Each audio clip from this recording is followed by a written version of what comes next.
মধ্যপ্রাচ্যের চলমান উত্তেজনার মধ্যে কৌশলগতভাবে গুরুত্বপূর্ণ হরমুজ প্রণালী দিয়ে জাহাজ চলাচলে নতুন বিধিনিষেধ আরোপ করেছে ইরান।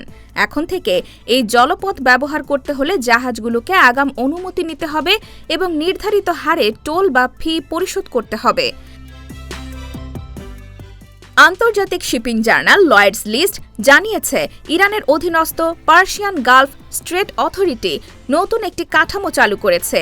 এর আওতায় হরমুজ প্রণালী অতিক্রমকারী সব জাহাজকে ভেসেল ইনফরমেশন ডিক্লারেশন ফর্ম পূরণ করতে হবে। ফর্মটিতে 40টিরও বেশি তথ্য দিতে হবে।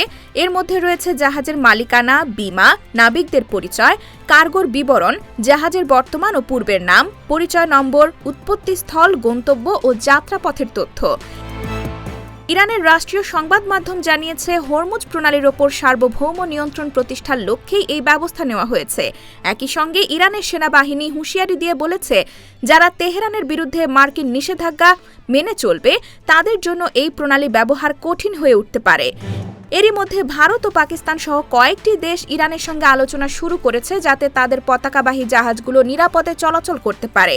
তবে যুক্তরাষ্ট্র ও ইসরায়েল সংশ্লিষ্ট জাহাজের ক্ষেত্রে কড়াকড়ি আরোপের ইঙ্গিত দিয়েছে তেহরান। অন্যদিকে ইরানের এই সিদ্ধান্তের বিরোধিতা করেছে ওয়াশিংটন।